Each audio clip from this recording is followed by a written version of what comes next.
So here we have our new storage and weight carrying box. As you can see, there's two side pods and a centre storage box.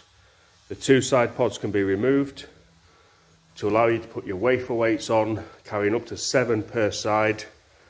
There is also a stop, so if you want to put less on, you can put less on. Each lid is lockable, giving you storage, and the main compartment, storage, and also a removable tool tray. As you can see, plenty of room for tools.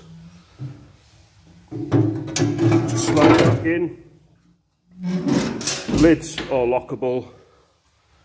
They come round to the rear. This is set up, or will be set up once bolted, to go straight on to a weight carrier if you don't have 3-point linkage at the front.